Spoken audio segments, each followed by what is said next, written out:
Welcome to part 3 of my book recommendations. In every generation, Black people have faced a battle, not just for our rights, but for our truth. For centuries, our history was hidden, our brilliance denied, and our struggles distorted.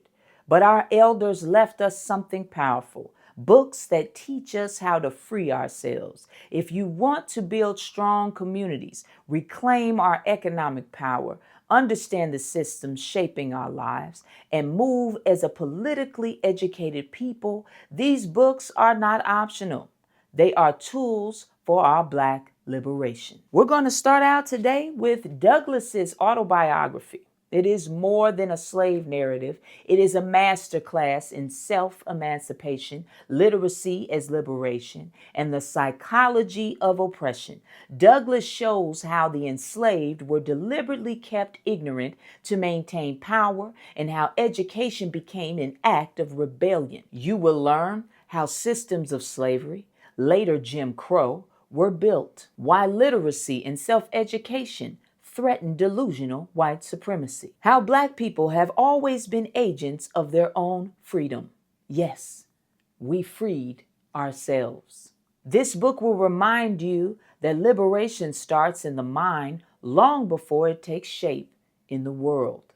Please read this book. Our next book is PowerNomics by Dr. Claude Anderson. This is a wake-up call for Black economic survival. Dr. Anderson lays out a strategic plan for Black communities to build wealth, institutions, and power without depending on anyone else. How other ethnic groups accumulate power through group economics. He talks about why Black America remains economically locked out. He gives a practical blueprint for building Black-owned schools, businesses, and infrastructure. If you care about economic empowerment, this book is not optional.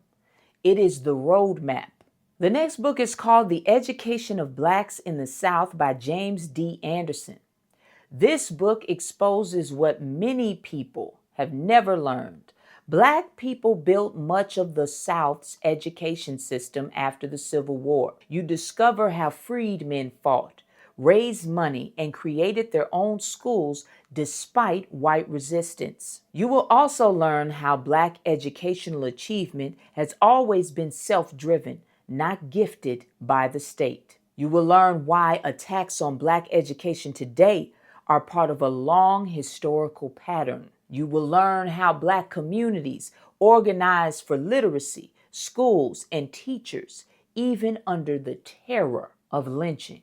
This book empowers us to reclaim our educational legacy and defend it today. We can have our own school system, and we will have our own school system because we've had it before. Please read this book. Now, I'm fully aware that this book is longer than the Bible, but it is still a crucial part of your Black history education. And so just think of it as like, 2 or 3 books in one. But this is a book. This is a big book, but it's got a lot of knowledge in this book. So don't be scared off. Just take it in sections. Okay. This is The Black Reconstruction in America by W.E.B. Du Bois, one of the greatest works of Black scholarship ever written.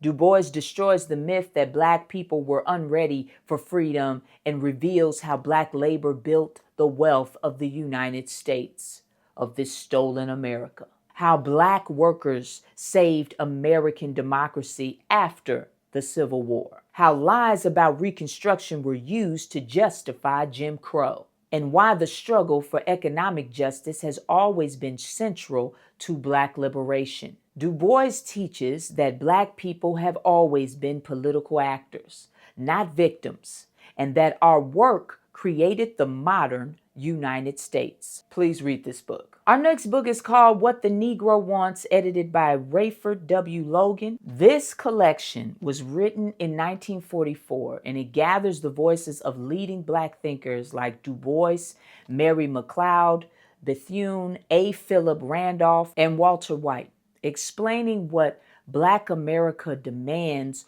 from the country it built. It talks about the political goals of Black leaders before the Civil Rights Movement, How Black demands for justice, equality, and citizenship were consistent across generations. It wasn't just in the 60s. It was well before that. This book talks about what it truly means to fight for full democracy. This book reminds us that our political struggle has always been clear and that today's demands echo the same quest for freedom that our elders articulated 80 years ago.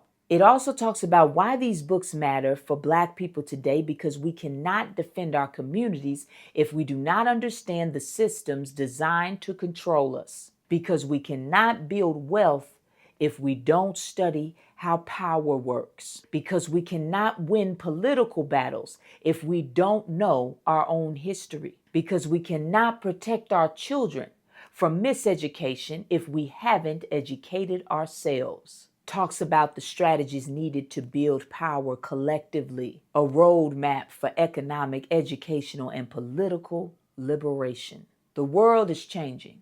Power is shifting. The Black community needs thinkers, organizers, institution builders, and protectors.